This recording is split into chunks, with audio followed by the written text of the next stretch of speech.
صراحة اف ام 88. دنيتنا جنة. دنيتنا جنة. يا مساء النور والخير والفرحة والسعادة، يا مساء الحكايات والعبار المزيانة.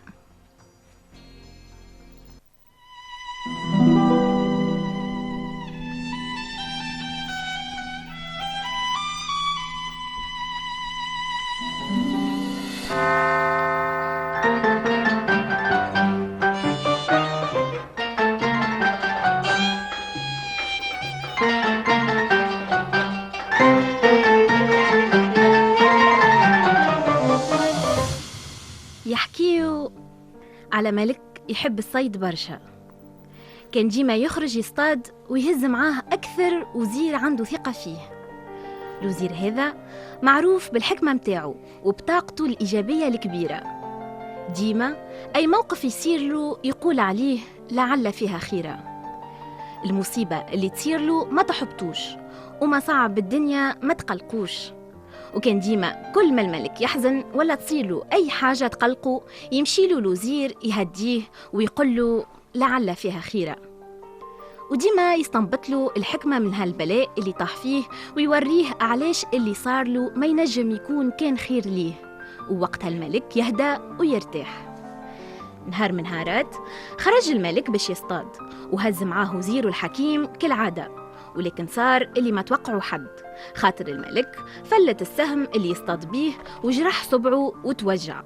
الوزير كالعادة والعويد قال له باش يهديه جملته الشهيرة لعل فيها خيرة.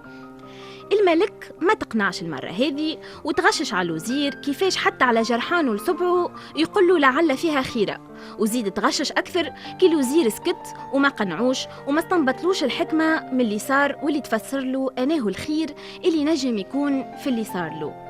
رجع الملك والوزير للقصر يجريوا وعيطوا للطبيب باش يفحصوا ويداويه. ياخي الطبيب بعد ما عاينه قال له: مولاي سامحني، صبعك المجروح تسمم والحالة خطيرة، لازمنا نقصوه باش ما يتسممش بدنك الكل.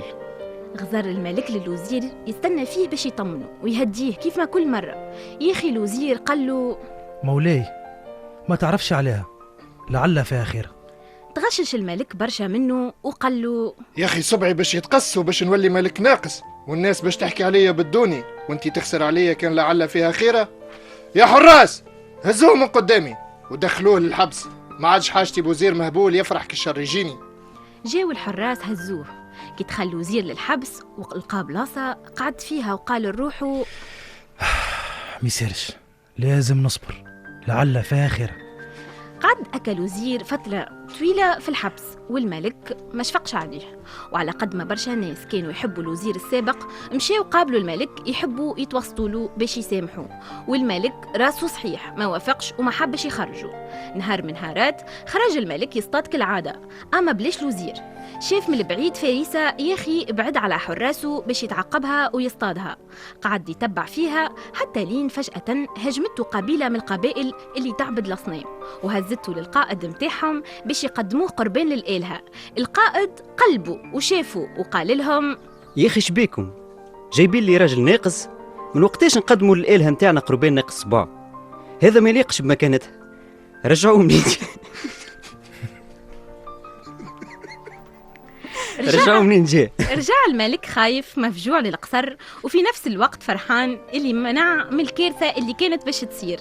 عيط للحراس وطلب منهم يخرجوا الوزير من الحبس وحكى له الحكاية وقال له: وزير المتفائل، نحب نطلب منك السماح، عندك الحق كي قلت لي وقت اللي تقص صبعي لعل فيها خيرة.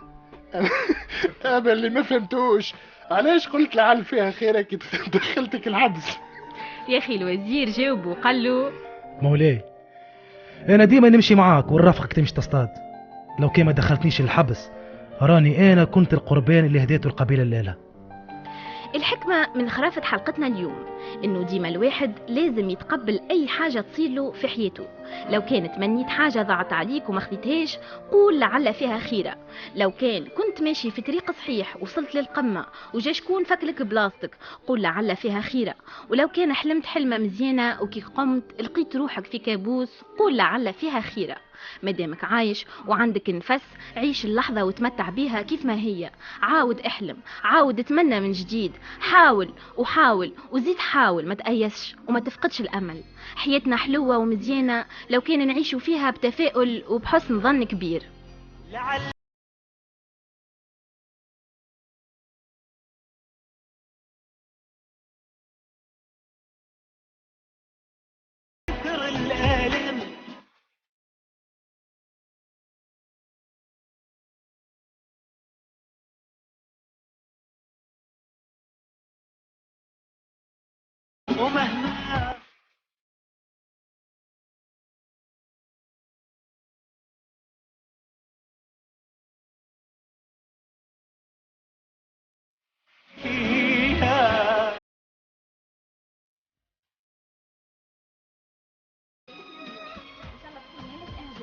وتو ما بقالي كان نحييكم ونتمنى لكم الخير والفرحة والرزق الكبير، وإن شاء الله دنيتنا ودنيتكم ديما جنة.